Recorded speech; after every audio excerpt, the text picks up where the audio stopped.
குற்றஞ்சாட்டப்பட்டவர்களுக்கு சட்ட ஆலோசனைகளை வழங்கும் வழக்கறிஞர்களுக்கு அமலாக்கத்துறை சம்மன் அனுப்புவது குறித்து உச்சநீதிமன்றம் கவலை தெரிவித்துள்ளது. இதுகுறித்து தாமாக முன்வந்து பதிவு செய்த வழக்கை விசாரித்து இந்த கருத்தை தெரிவித்துள்ளது.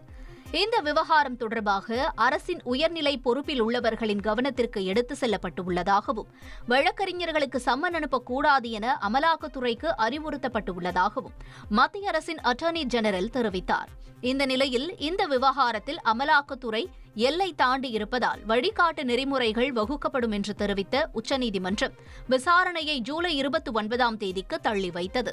கால்நடை மருத்துவ படிப்பு சேர்க்கைக்கான கலந்தாய்வு தொடங்கியது. சிறப்பு பிரிவு கலந்தாய்வு நாளை தொடங்க உள்ளது. தமிழகம் முழுவதும் உள்ள 7 அரசு கால்நடை மருத்துவக் கல்லூரிகளில் BVSC படிப்பில் 660 இடங்களும், பிடெக் தொழில்நுட்ப படிப்புகளில் 100க்கும் அதிகமான இடங்களும் உள்ளன. இந்த படிப்புகளில் சேர்வதற்கு 30,000க்கும் அதிகமான மாணவர்கள் விண்ணப்பித்துள்ளனர். இந்நிலையில் சிறப்பு பிரிவு மாணவர்களுக்கான கலந்தாய்வு நேரடி முறையில் சென்னை மாதவரத்தில் உள்ள கால்நடை மருத்துவ பல்கலைக்கழகத்தில் நடைபெறுகிறது. பொது பிரிவு கலந்தாய்வில் பங்கேற்க தகுதி பெற்ற மாணவர்கள் 24ஆம் தேதி காலை 11 மணிக்குள் இணையதளத்தில் பதிவு செய்யலாம் என்றும் இதன் முடிவுகள் 26ஆம் தேதி வெளியிடப்படும் என்றும் தெரிவிக்கப்பட்டுள்ளது.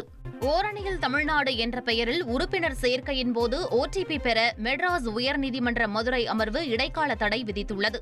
சிவகங்கை மாவட்டம் திருபுவனத்தைச் சேர்ந்த ராஜ்குமார் என்பவர் தொடர்ந்த பொதுநல வழக்கு நீதிபதிகள் SM சுப்பிரமணியம், மரியக்லாட் அமர்வு முன்பு விசாரணைக்கு வந்தது. அப்போது OTP எதற்காக கேட்கிறார்கள், OTP விவரங்களை பகிர வேண்டாம் என காவல்துறையினர் அறிவுறுத்தி வெளிப்படையாக விளம்பரம் செய்யப்படும் நிலையில் எதற்காக கேட்கிறார்கள் என்று நீதிபதிகள் கேள்வி எழுப்பினர். தொடர்ந்து ஆதார் விவரங்களை சேகரிக்கும் தனியார் நிறுவனம் அமெரிக்க நிறுவனத்திற்கு இதனை விற்பனை செய்தால் என்ன செய்வது, இந்திய மக்கள் இவ்வாறுதான் கையாளப்படுவார்களா என்றும் நீதிபதிகள் கேள்வி எழுப்பினர். தனது கட்சியின் உறுப்பினர் விவரங்களை சேகரிப்பதில் தவறில்லை, ஆனால் அந்த விவரங்கள் எவ்வாறு கையாளப்படும், எவ்வாறு பாதுகாக்கப்படும், எவ்வாறு அளிக்கப்படும் என்பது தொடர்பான எந்த திட்டமும் விவரங்களும் இல்லை. மக்களின் தரவுகளை பாதுகாப்பது தொடர்பான தொழில்நுட்ப தகவல் பாதுகாப்பு விதிகள் இன்னமும் உருவாக்கப்படவில்லை. இது மிகவும் ஆபத்தானது என குறிப்பிட்ட நீதிபதிகள் தனிநபர் விவரங்களை பாதுகாப்பது அரசியலமைப்பின் கடமை என்றும் கூறினர்.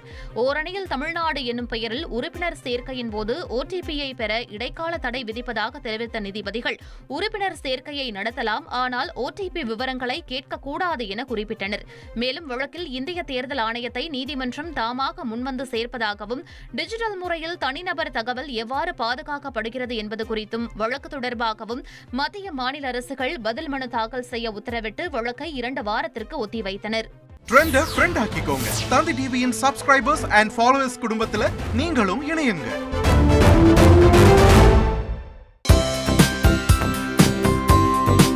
தந்தி டிவியை உங்கள் கேபிள் டிவி ஆபரேட்டரிடம் இலவசமாக கேட்டு பெறுங்கள்.